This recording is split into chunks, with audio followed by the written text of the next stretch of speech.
तो दोस्तों, क्योंकि सांस भी कभी बहू थी के आज के एपिसोड की शुरुआत उस बेहद तनावपूर्ण क्षण से होती है जहां तुलसी गठबंधन के कपड़े को आग लगाने वाली होती है। पीछे से नॉयना उसको रोकने की कोशिश करती है और पूछती है कि वो ये क्या कर रही है, लेकिन तुलसी उसकी बातों पर कोई ध्यान नहीं देती। वो शांति से लेकिन एक दृढ़ संकल्प के साथ माचिस जलाकर उस कपड़े में आग लगा देती है। गठबंधन का कपड़ा जोर जोर से जलने लगता है। ये देखकर नॉयना और सुच्चू हैरान नजर आते हैं। उनकी आंखों में अविश्वास और खौफ होता है। उधर मुन्नी ऋतिक के पास जाकर कहती है कि अब उसके सारे सवालों के जवाब मिलने वाले हैं, क्योंकि माँ खुद जवाब देंगी। इसके बाद जब नॉयना तुलसी के पास आकर पूछती है कि वो उनका गठबंधन करने वाली थी, लेकिन उसने तो नॉयना अपना वाक्य पूरा कर पाती उससे पहले ही तुलसी उसकी बात को पूरा करते हुए कहती है, जला दिया मैंने। नॉयना पूछती है, पर क्यों? इस पर तुलसी कहती है कि उसके सवाल का जवाब देने से पहले नॉयना को उसके सवाल का जवाब देना होगा। वो सीधे नॉयना की आंखों में देखते हुए पूछती है, कौन सी बीमारी है तुम्हें? तो तुलसी के इस सीधे सवाल के जवाब में नॉयना एक बार फिर से झूठ का सहारा लेती है और कहती है कि उसे ब्लड कैंसर है। जब तुलसी पूछती है कि क्या उसे अभी भी मुंह से खून आता है, तो नॉयना हाँ में जवाब देती है। तो इस पर तुलसी अपनी मुट्ठी खोलती है और उसके हाथ में रखा एक कैप्सूल दिखाते हुए पूछती है, तो फिर ये क्या है? तभी नॉयना उस कैप्सूल को देख रही होती है और एक फ्लैशबैक में दिखाया जाता है कि कैसे नॉयना ने सुच्चू को बताया था कि अल्सर की दवाइयों से उसकी तबीयत ठीक हो रही है, इसलिए अब खांसी में खून नहीं आता और उसे ये नकली खून का कैप्सूल इस्तेमाल करना पड़ता है। फिर फ्लैशबैक खत्म होने पर नॉयना कैप्सूल देखकर अनजान बनने का नाटक करती है और कहती है कि उसे नहीं पता कि यह क्या है, लेकिन तुलसी उसे और सोचने के लिए कहती है। लेकिन नॉयना अपनी बात पर अड़ी रहती है कि उसे ब्लड कैंसर है। ये सुनते ही तुलसी का सब्र टूटता हुआ नजर आता है। वो चिल्लाकर कहती है कि सरासर झूठ, तुम्हें कैंसर नहीं बल्कि पेप्टिक अल्सर है। इस कैप्सूल की वजह से तुम्हारे मुंह से खून आता है। तो नॉयना एक आखिरी बार खुद को बचाने की कोशिश करती है और कहती है कि वो डॉक्टर गिरीश से पूछ ले जिन्होंने बताया था कि उसे ब्लड कैंसर है। तो इस पर तुलसी उसके इस झूठ की भी धज्जियां उड़ा देती है। वो कहती है कि डॉक्टर गिरीश के बाद नॉयना डॉक्टर अविनाश के पास गई थी जिन्होंने उसका दोबारा टेस्ट किया था। तुलसी कहती है कि नॉयना को यह बात अच्छी तरह से पता है कि उसे कैंसर नहीं बल्कि पेप्टिक अल्सर है। इस पर नॉयना पलटकर तुलसी पर ही आरोप लगाती हुई नजर आती है। वो कहती है कि तुलसी झूठ बोल रही है और अगर उसे यही सब करना था तो उसने उसे घर लाने और शादी का वादा करने का नाटक क्यों किया। इसके बाद तुलसी अपना आखिरी और सबसे बड़ा सबूत सामने रखती है। वो कहती है, डॉक्टर अविनाश से बात हुई है मेरी नॉयना। तो नॉयना कॉन्फिडेंस के साथ इस बात को खारिज करते हुए कहती है कि यह असंभव है, क्योंकि डॉक्टर अविनाश तो इंडिया में है ही नहीं। तो इस पर तुलसी कहती है, तो क्या हुआ, उनके पास फोन नहीं है क्या? फोन पर बात हुई मेरी उनसे। तभी एक फ्लैशबैक में दिखाया जाता है कि तुलसी अस्पताल के रिसेप्शन पर खड़ी होती है, जहां नर्स उसको डॉक्टर अविनाश का नंबर देने से मना कर रही होती है। नर्स कहती है कि यह अस्पताल की पॉलिसी के खिलाफ है। तो तुलसी, जो सच जानने के लिए किसी भी हद तक जाने को तैयार होती है, इस बार एक बहुत ही होशियार तरीका अपनाती है। वो नर्स को कहती है कि वो उसकी पॉलिसी को समझती है, लेकिन उसे भी ये समझना होगा कि गलती इसी अस्पताल में हुई है और इसीलिए वो इतने समय से इंतजार कर रही है। वो अपना सबसे बड़ा दाव चलती है। वो पूछती है, आपकी पॉलिसी ये है कि आप डॉक्टर का नंबर नहीं देंगी, लेकिन क्या आपकी पॉलिसी में ये भी है कि एक ही मरीज के दो डायग्नोसिस किए जाए? वो दोनों रिपोर्टों को सामने रखते हुए कहती है कि उसके पास एक ही मरीज की दो अलग अलग फाइलें हैं और उसे समझ नहीं आ रहा कि मरीज को असल में हुआ क्या है। वो पूछती है कि क्या यही उनकी पॉलिसी है।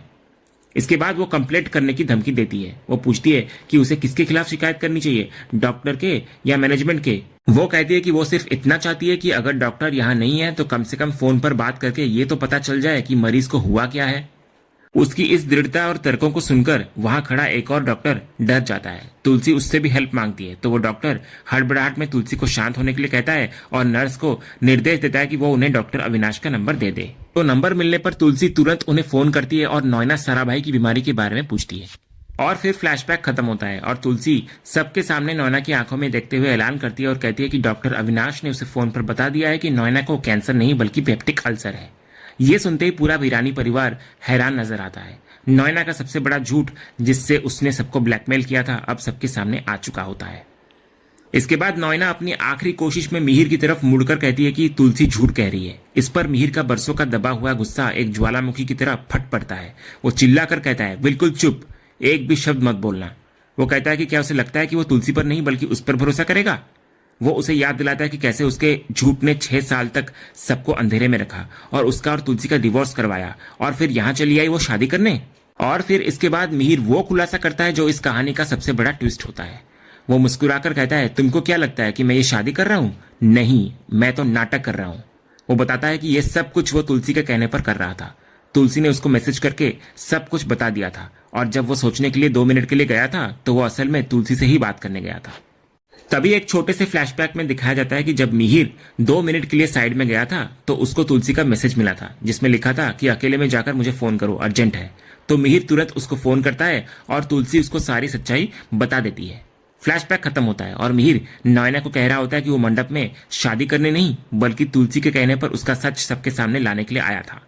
यह सुनकर पूरा परिवार खुश होता हुआ नजर आता है। इसके बाद मिहिर अपने गले की वरमाला और शादी की बाकी जेवर उतारकर नफरत के साथ नयना के सामने फेंक देता है।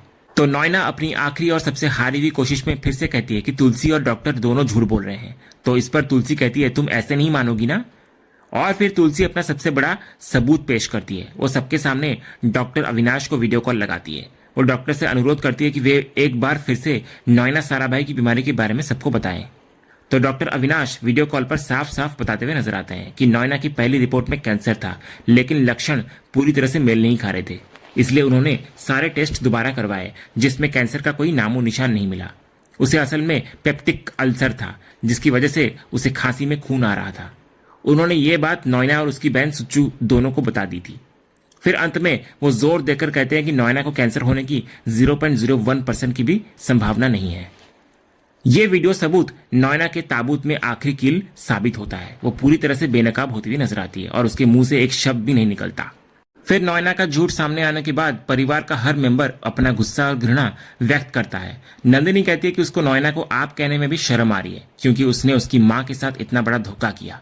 परी कहती है shame on you aunty. Hrithik भी कहता है कि वो उस पल को कोस रहा है जब वो उनसे मिला था।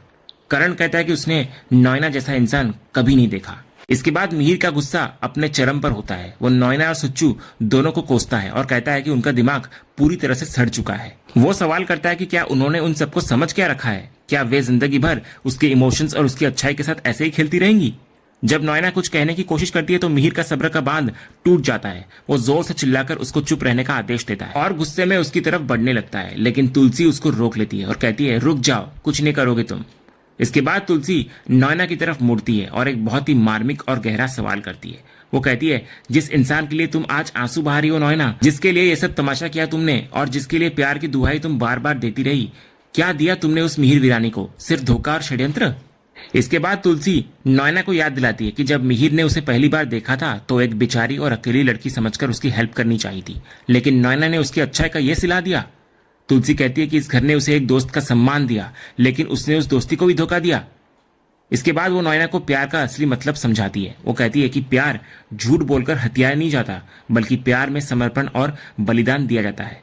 प्यार घर तोड़ता नहीं बल्कि जोड़ता है। वो कहती है कि मिहिर का गुस्सा जायज है, लेकिन वो कुछ नहीं करेगा क्योंकि कीचड़ पर पत्थर फेंकने से कीचड़ को तकलीफ नहीं होती। ये कहकर वो नयना को उसके कर्मों के लायक भी नहीं समझती। इसके बाद तुलसी नयना को घर के एक एक मेंबर की तरफ देखने के लिए कहती है, जैसे कि ऋतिक और परी। वो कहती है कि नयना ने इन सबकी जिंदगी उजाड़ने में कोई कसर नहीं छोड़ी। वो आगे कहती है कि उसने अपने एक एक बच्चे से मिन्नत की कि वे नयना की आखिरी इच्छा पूरी होने दें, और उन सब ने जहर का घूंट पीकर उसकी बात का सम्मान भी रखा। वो बताती है कि कैसे मिहिर ने ना चाहते हुए भी सिर्फ उसके कहने पर अपने दिल पर पत्थर रखकर इस शादी के लिए हाँ कहा। वो कहती है कि उसने ही अपने परिवार से कहा था कि अगर नयना इस चौखट पर मर गई तो वो ये बोझ जिंदगी भर नहीं उठा पाएगी। फिर तुलसी कहती है कि नयना और सुच्चू ने उसका मजाक खूब उड़ाया होगा कि वो इमोशनल है, लेकिन वो उसको कहती है कि मैं इमोशनल जरूर हूं लेकिन बेवकूफ नहीं हूं नयना। वो कहती है कि उसके परिवार ने अपनी अच्छाई और संस्कारों का परिचय दिया, लेकिन उसकी अच्छाई उसकी कमजोरी नहीं है। वो कहती है कि नयना मिहिर से प्यार नहीं करती बल्कि उसको सिर्फ हथियाना चाहती थी, और इस जुनून में वो मरने तक का नाटक कर गई। वो ऐलान करती है कि लेकिन अब नाटक खत्म नयना, इमोशंस थे ना मेरे, तो मेरे इमोशंस भी खत्म।